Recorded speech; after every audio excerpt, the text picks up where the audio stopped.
semua, selamat datang di video saya. Orang-orang nih ya, katanya sayang saya bukan saya yang melakukan diri. Sebelumnya, perkenalkan nama saya Rizal dari Pendidikan Teknik Elektro Angkatan 2019 Universitas Negeri Yogyakarta. Nah, di sini saya akan menyampaikan mengenai masalah penting di industri, yang mana tugas video ini merupakan adalah bagian dari mata kuliah manajemen industri yang diampu oleh Insinyur Muhammad Ali STMT. Jadi pada kesempatan kali ini saya akan menjelaskan singkat mengenai materi tersebut sehingga teman-teman bisa mengambil faedahnya dan bisa mengambil manfaat dari kita semua. Oke, tanpa membuang waktu lagi, mungkin kita bisa masuk pada materinya teman-teman. Kita lihat di layarnya. Baik, nah sebelum kita mengenal lebih jauh mengenai masalah ini, alangkah baiknya ya teman-teman, kita harus mengetahui dulu pengertian dari materi ini.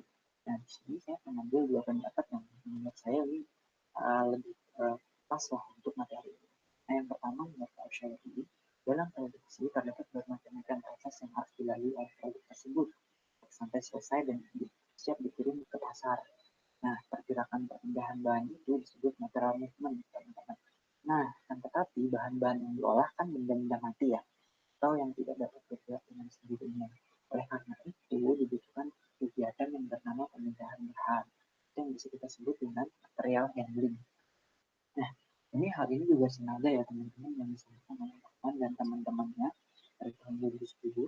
Menurut beliau, material handling bisa diartikan sebagai pergerakan, penyimpangan, perlindungan, pengendalian material di seluruh proses manufaktur dan distribusi, termasuk penggunaan dan pembuangannya ya teman-teman. Atau bisa didefinisikan sebagai penyediaan material dengan dalam jumlah, kondisi, ongkos, waktu, dan tempat yang tepat untuk mendapatkan ongkos yang efisien. Jadi ya tujuan dari material handling ini ya sebenarnya lebih ke ongkos dan meningkatkan produktivitas. Nah itu dari dari pengertiannya. Jadi teman-teman mungkin udah punya gambaran. Nah kita masuk nih. Nah setelah kita tahu kan apa itu material handling secara pengertian, nah langkah selanjutnya kita mungkin harus tahu juga nih tujuan dari material handling itu apa sih. Nah di sini saya mengambil 4 poin yang paling penting. Ya banyak sebenarnya tujuan dari material handling itu manfaatnya sangat banyak. Mungkin 4 poin ini bisa memberikan gambaran juga sebagian gambarannya. Baik, poin yang pertama, menyediakan dan menempatkan bahan-bahan di tempat kerja. Maksudnya bagaimana tuh? Maksudnya adalah ketika kita melakukan proses di industri ya tentu jadi kita memerlukan bahan ya teman-teman. Nah bahan tersebut tentu saja harus persediaannya harus siap. Nah disitulah tujuan dari material handling sendiri. Kita menyediakan bahan tersebut untuk namanya make ready. Jadi bahan-bahan tersebut memang kita tahu kapasitas kita berapa, kapasitas tempat penyimpanan kita berapa, bahan-bahannya ada atau tidak, bagaimana kualitasnya, tahan sampai berapa. Nah itu tujuan yang pertama. Terus kita pada tujuan yang kedua ya teman-teman. Tujuan yang kedua, jaga atau mengembangkan kualitas produk atau mengurangi kerusakan dan memberikan perlindungan terhadap material. Maksudnya gimana tuh? Ini ya teman-teman, ketika kan kita suatu produksi kan tentu saja namanya alat dan bahan itu kita jaga ya. Nah di sini material handling itu berfungsi ya teman-teman. Dia menjaga bahan-bahan tersebut agar namanya tetap maksimal bisa digunakan gitu. Kita juga dapat mengurangi kerusakan. Maksudnya bagaimana? Mengurangi kerusakan itu dalam artian seperti ini teman-teman. Ketika kita tahu bahan-bahan tersebut harus kita harus mengetahui ya bahan-bahan tersebut misal tidak tahan terhadap tanah, tidak tahan terhadap namanya kelembat dan yang lain-lain. Jadi kita perlu tempat khusus untuk menempatkan. Nah disitulah material handling berperan. Dia menempatkan barang sesuai dengan tempatnya, kondisinya dan kegunaannya. Jadi memang benar-benar sesuai dengan apa yang harus diperlukan dengan material tersebut. Nah, lanjut yang ketiga nih teman-teman, meningkatkan tingkat pelayanan fasilitas dan pengawasan persediaan. Nah, maksudnya bagaimana teman-teman? Maksudnya seperti ini ya teman-teman. Kan untuk industri sendiri perlu adanya yang namanya tempat untuk penyediaan bahan dalam industri itu mungkin kita sebutnya gudang. Nah, gudang tersebut kan tentu saja harus digunakan dengan maksimal. Nah, bagaimana kita menggunakannya dengan maksimal? Nah, disinilah material handling berperan. Yang mana teman-teman bisa menggunakan gudang tersebut dengan baik ketika kita mengetahui bagaimana kita menggunakan akan menempatkannya di mana, membaginya bagaimana, terus kondisi rantainya bagaimana, dan lain-lain. Nah, itu diatur oleh marketing. Nah, poin yang paling yang keempat ini adalah poin dari tujuan dari semua, mungkin tujuan utama dari mata branding itu sendiri, yaitu meningkatkan produktivitas. Maksudnya bagaimana? Kan ketika kita juga bisa menjaga produk, ketika kita sudah bisa menjaga bahan-bahannya dengan baik, apa sih tujuan itu perusahaan tersebut mendapatkan profit kan ya? Nah, mendapatkan profit itu tentunya dengan meningkatkan produktivitas, entah itu dari orangnya ataupun dari segi bahan dan segi kesiapan industrinya. Nah, di sini Natural Handling salah satu berperan untuk meningkatkan produktivitas dalam hal tersebut, khususnya dalam hal bahan. Nah, itu dari tujuannya ya. Nah, sekarang lingkup material handling. Nah, di sini ada dua sebenarnya teman-teman bisa bandingkan secara fasilitas desain. Myers dan Stephen pada tahun 2000 dia berpendapat ada uh, tiga ruang yang memang jadi utama pada metode handling sendiri. Yang pertama, lokasi pabrik dan rancangan bangunan. Yang kedua, layout pabrik. Yang ketiga, penanganan bahan. Jadi tiga bidang ini menjadi ruang yang utama dari metode handling. Ini menurut Mayer dan Stephen. Sedangkan ketika kita berkaca menurut fasilitas planning, menurut pemikiran dan kawan-kawan pada tahun 1996, maka itu ada tiga poin penting. Yang pertama adalah facilities location, yang kedua adalah fasilitas desain. Ini juga tadi sempat diskusikan di facilitas desain untuk Mayer dan Stephen. Nah, di sini dia membagi dan teman-teman membagi ada dua bidang, itu fasilitas sistem desain dan fasilitas layout desain. Nah, yang ketiga adalah handling sistem desain. Jadi memang ruang lingkup ini cukup luas ya teman-teman, banyak sekali yang menjadi jadi pembahasan dari material handling itu sendiri. Nah, sekarang kita lanjut pada tahapan material handling. Sebenarnya secara garis besar ada tiga tahapan yang menjadi tahapan penting dari material handling. Yang pertama itu adalah konvensional. Konvensional itu dalam artian kita bisa artikan adalah proses yang mungkin pada umumnya dahulu terjadinya seperti itu ya. Nah, mungkin secara pengertian yaitu pemindahan bahan atau material yang masih sederhana dan masih terbatas, entah itu alat, sumber daya manusia, ataupun secara bahan dan industrinya ya teman-teman. Nah, yang kedua ada kontemporer. Nah, kontemporer di sini yaitu pemindahan bahan yang mempunyai aliran barang yang menyeluruh. Jadi memang secara luas, lebih luas dibanding konvensional. Nah, yang ketiga ada modern ya teman-teman. Di sini berlanjutkan pada sistem, jadi lebih modern. Ini sistemnya sudah berlanjut pada pemindahan dan kegiatan bisnis secara fisik sebagai kegiatan dari suatu sistem, termasuk pemindahan dari bahan, dari semua sumber pasokan, seluruh pemindahan dalam pabrik dan distribusi barang jadi ke pelanggan. Jadi memang lebih kompleks yang modern ini. Nah, lanjut. Nah, setelah kita tahu ruang lingkupnya, kita tahu tujuannya, dan lain-lain. Nah, sekarang kita harus tahu aspek penting dari material handling itu ada apa aja sih. Nah, di sini ada 4 yang menjadi aspek penting dari material handling itu sendiri. Yang pertama, ada penyimpanan. Yang kedua, ada perpindahan. Yang ketiga, ada perlindungan. Dan keempat, ada pengawasan. Jadi, 4 poin ini akan saya jelaskan. Oke, selanjutnya. Nah, yang pertama, efek material handling. Yang pertama ya, penyimpanan. Nah, di sini penyimpanan teman-teman bisa lihat ada penyangga operasi. Ini dalam artian adalah kapasitas operasi tersebut bagaimana. Dan yang kedua adalah hal-hal yang perlu diperhitungkan atau dipertimbangkan. Dalam hal ini mungkin kita bisa melihat poin-poin yang bisa kita lihat. Kita bagaimana ukuran dalam material tersebut, bagaimana beratnya, bagaimana kondisinya. Nah, di sini kita bisa menentukan penyimpanan yang bagaimana yang kita siapkan. Ketika kita tahu ukurannya, ketika kita tahu beratnya, ketika kita tahu kondisinya itu misalnya seperti saya bilang tadi, mungkin di kondisi yang jauh dari matahari atau mungkin tidak terlalu lembab, mungkin sedang, kita bisa menyiapkan penyimpanan yang cocok untuk material tersebut. Nah, yang ketiga ada kondisi bangunan. Nah, ini juga salah satu mungkin berpacu pada ergonominya ya, seperti beban lantainya, kondisi lantainya bagaimana, juga kesiapan penyimpanannya bagaimana, dengan kesesuaian dengan bahan dan materialnya tadi, apakah sesuai atau belum. Itu dari segi penyimpanan teman-teman.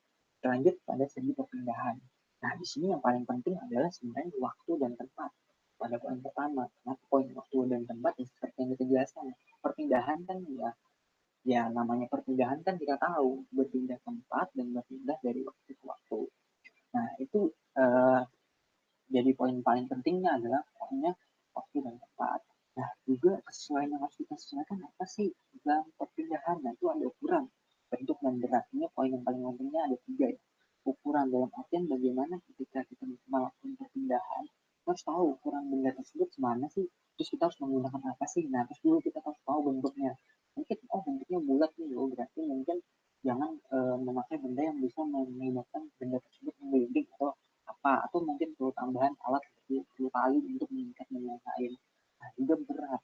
Jadi kita tahu melakukan perpindahan itu kita butuh berapa orang, kita butuh alat apa gitu. Nah, poin yang juga tidak kalah penting ada kondisi material dan lintasan. Ini juga sebenarnya satu lingkup dari 3 poin tadi ya. Jadi kita tahu ketika melakukan perpindahan, lintasan yang kita lalui itu apa, licin atau tidak. Kondisi materialnya ini ketika kita bawa dengan kondisi yang laju, perpindahan waktu yang tempat, waktu yang kita gunakan yang juga cepat, mungkin dalam artian kita agak mengebut, apakah materialnya akan bagus atau tidak. Kan kita harus tahu dulu materialnya bagus. Yang ketiga nih, alat yang digunakan, yang saya bilang tadi, alat yang digunakan itu apa? Apakah hand pellet atau forklift dan lain-lain, kita harus tahu dulu itu. Jadi ada banyak pertimbangan. Nah, lanjut aspek material handling lainnya, perlindungan. Nah, perlindungan ini apa sih? Nah, perlindungan di sini ini kita tahu perlindungan ya. Dalam katanya ini kita udah tahu kita melakukan perlindungan. Dalam perlindungan itu kita bisa melakukan apa aja. Seperti yang paling pertama itu melakukan pengepakan. Nah, melakukan pengepakan ini apa? Supaya maksimal, supaya bahan tersebut bisa apa ya tahan lama, maksimal untuk penggunaan waktunya. Yang kedua, pengelompokan material. Pengelompokan material ini tujuannya adalah kita bisa dengan cepat menemukan benda tersebut dan juga melakukan kesalahan jika memang melakukan tindakan lanjutan. Misal kita ingin membawa barang A dari satu tempat ke tempat lain. Ternyata di barang A tersebut ada campuran benda-benda lain. Nah, tentu kan itu memakan waktu lagi. Beda ketika kita melakukan pengelompokan material tersebut, ya seperti yang tadi dibilang di awal, tujuan motor handling itu adalah untuk meningkatkan efisiensi dan meningkatkan produktivitas. Jadi memang poin nomor 2 ini sangat penting ya. Nah, yang ketiga, plan minimasi pengawasan dan biaya. Jadi ketika kita melakukan perlindungan, tentu saja pengawasan kita sudah tidak akan maksimal. Maksudnya tidak akan mengeluarkan pengawasan lebih lagi karena kita sudah di awal sudah kan lebih baik. Jadi itu biaya yang kita keluarkan tidak akan sebanyak seperti kita tidak melakukan perlindungan. Karena kita tidak melakukan perlindungan, tentu saja pengepakan mungkin ketika pembawaan akan mudah kita rusak. Tidak hanya ketika kita melakukan pengepakan. Nah, itu teman-teman. Nah, kita lanjut ke aspek terakhir, pengawasan. Ini juga merupakan poin penting karena ini juga salah satu dari bagaimana metering itu berjalan dengan baik. Nah, yang pertama di poin pengawasan itu ada pengawasan fisik berbasis pada susunan, jarak, penempatan antar material. Nah, pengawasan ini mungkin kalau teman-teman tahu di industri itu ada namanya operator. Jadi ada yang memang memeriksa untuk kondisi tersebut. Jadi mereka berfokus pada susunannya. Ya, apakah benda A ini sudah ditempatkan pada tempat yang benar atau belum?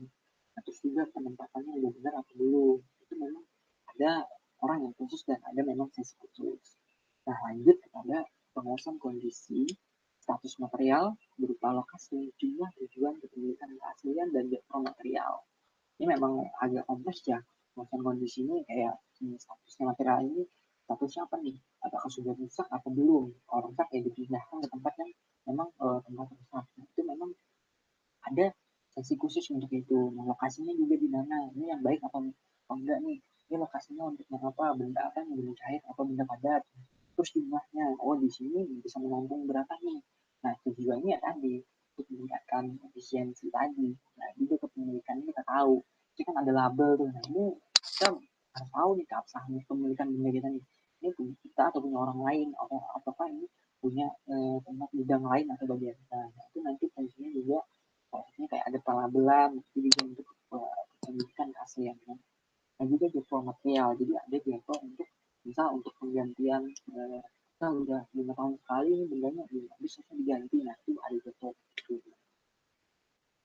Nah, sekarang kan kita udah tahu tuh kayak tujuannya apa, aspeknya apa aja. Nah, tapi teman-teman tahu nggak sih kalau alat contoh alat control handling mungkin ada yang berapa familiar, ada juga yang belum. Nah, mungkin di sini saya berikan contoh yang mungkin paling mungkin teman-teman udah pernah lihat ya, paling familiar lah buat teman-teman. Nah, yang pertama ada hand pellet, yang kedua ada hand stacker, yang ketiga ada forklift dan ada container. Nah, biar lebih jelas saya berikan gambarannya. Ini ada hand pellet. Jadi ini cara kerjanya adalah ini didorong ya teman-teman.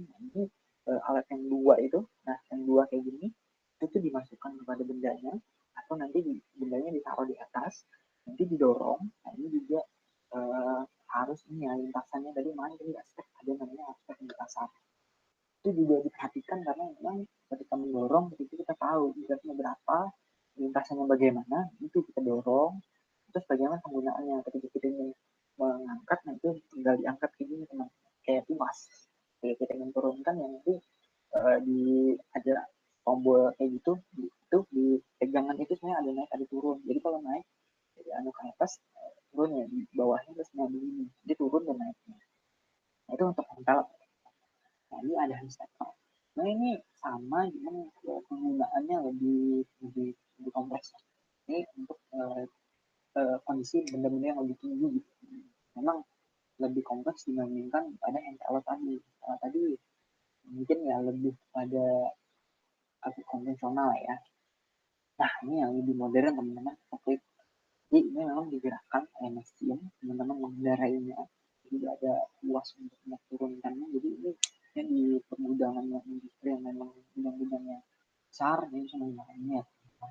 Ini memang sudah guna.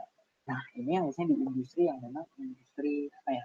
Sebenarnya industri yang cukup besar. Karena ini memang kayak konveyor ini adalah mungkin teman-teman tahunya udah konveyor ya. Berjalan ya, ini teman-teman ini praktek berjalan apa? Jadi itu digerakkan oleh mesin, ditarik, jadi berputar, terus nanti di atas konveyor itu ditaruh, nah itu batu, benda-benda apa, atau apa gitu, yang diperlukan untuk pergerakannya nanti ditaruh, nanti berjalan, ditarik, jadi disesuaikan jadi pergerakannya, perpindahannya, jadi makanya ada perpindahan ya, jadi saya di tempat pelabuhan, terus nanti ditaruh di tempat penyimpanan, bisa batu bara, jadi batu bara ditarik dari pelabuhan, dari ini, dilanjutin kepada persimpanan. Nah, itu tadi contoh-contohnya. Sekarang kita sampaikan pada kesimpulannya teman-teman. Nah, ini secara garis besar ya, saya simpulkan begini. Natural handling itu adalah seni dan ilmu yang meliputi penanganan, pemindahan, pengetakan, penyimpanan, pengawasan dari material tersebut. Nah, tujuannya ya nggak jauh-jauh ya teman-teman. Natural handling itu untuk menghilangkan pemborosan dan efisiensi atau untuk meningkatkan efisiensi tersebut.